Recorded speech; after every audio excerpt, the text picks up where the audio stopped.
8:20 here, Big 550 KTRS. Time to check in with Dr. Jeffrey Lowell, professor of surgery and pediatrics at Washington University. Good morning. Joining us via Skype this morning. Good morning, Dr. Jeffrey Lowell. Hey, McGraw. Hey, Kelly. Hi there, doctor. You passed along an interesting story. Vaccines still very much in the news. I have yet to hear any reputable doctor talk about how vaccines are actually bad, but you passed along to us a story, 7 vaccine myths that are debunked by doctors. You want to give us a couple of those? Yeah, let's go through them all. So, one, the most important, I think, is that vaccines don't cause autism. Number one. Number two is that it is better to delay immunizations in kids because they're so small. Right. That's wrong, because little kids can certainly get infected with measles or pertussis or any of the other things, and it's even worse when they get it when they're small. The concerns of getting a fever and having a febrile seizure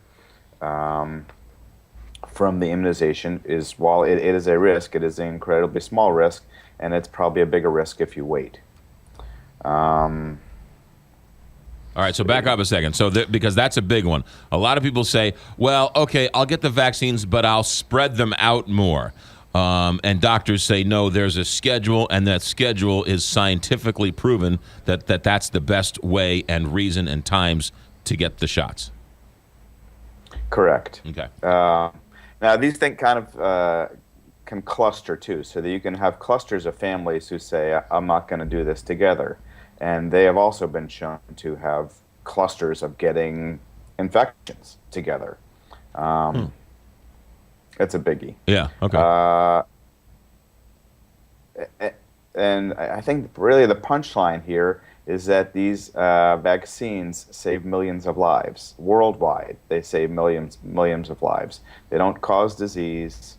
There is the one in a million chance of having problems with any medicine, but the risks of a vaccine are far outweighed from the benefits. Yeah.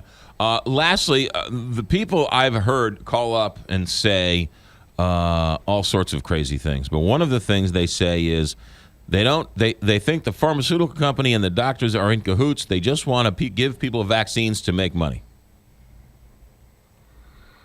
Well, actually, doctors make more money when people are sick than when they're well. So I'm not sure that that part of it holds true. And for most of these vaccines, there's probably very little profit margin in them for the pharmaceutical manufacturers. And in fact, that's one of the reasons why occasionally we have vaccine shortages, for flu vaccine shortages each year, because there really isn't much money in it for pharmaceutical companies to make. And they make much more money on medicines for impotence and ulcer prophylaxis. And doctors would make more money if everybody got the flu. It's a good point. Well, that's how we currently reimburse doctors these days. It's based not on whether you're healthy, but on whether you're sick. And we get paid when you're sick, not when you're well. That's a really interesting point. All right. Well, that's why you're a world-class physician and doctor, and that's why we're just jokers who talk on the radio to you every day. Yeah, you get $300 million tomorrow, though, so I still want to be your friend. That's right, John. I'll give you $20. Let's move on here. Top hospitals in the U.S. are going to try this Apple Health Kit. What's that all about? Yeah, so I think we talked a couple weeks ago about the government payer, Medicare, is going to start giving rewards and penalties for hospitals that meet certain performance standards in terms of keeping people well. So one of them is hospital readmissions. So there's lots of people with heart disease that require or commonly are readmitted to the hospital because they're not managing their diet well, or they're not managing their medications well. And so this would be an opportunity for hospitals to hospitals and doctors to keep in touch with their patients as outpatients to try and prevent them from having complications that require readmissions. So right now, these phones and these apps are able to.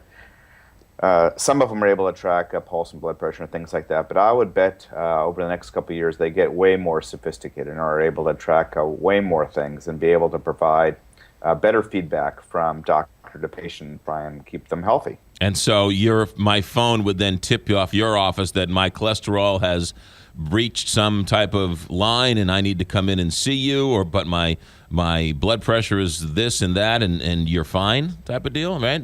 Constant monitoring? Something like that, too. And there's also some apps now for us to track whether you're actually taking your medicine. So that's probably the most important reason why people fail medical therapy is that they don't take the medicines. So, wow. Very, very, very, very early days on this, but I would bet that we're able to do much more remote control type medicine and feedback in the next few years. Yeah. Before we let you go, Dr. Jeffrey Lowe, professor of surgery and pediatrics at Washington University. Canada courts, I don't know if people saw this, but Canada ruled that they will allow their doctors to help the patients die up in Canada. Yeah, so Canada, it had been illegal to have assisted suicide, just like it is in most states in the United States. They had a law against that. So their Supreme Court unanimously decided that actually it's unethical to not allow doctors to help competent people choose their own manner and time of dying. And this is assisted suicide is legal. You probably don't know, in Switzerland, Germany, Albania, Colombia, Japan, and in Washington State, Oregon State, Vermont, New Mexico, and Montana. So and there are strict conditions, but for people who have been judged in great pain and have no options.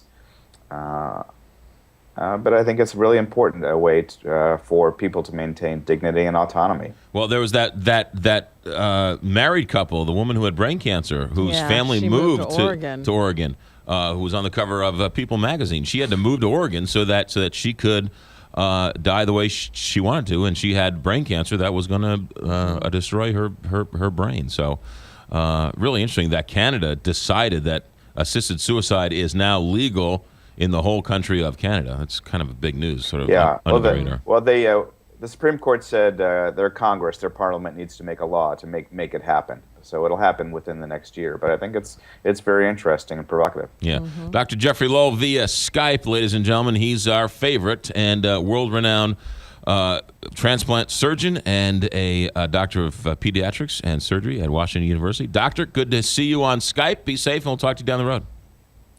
Take care. Good luck tonight. Thank you. Good luck tonight. I know I've been practicing. I've been working out out those numbers for that lottery number. 8:30 here. Big 5.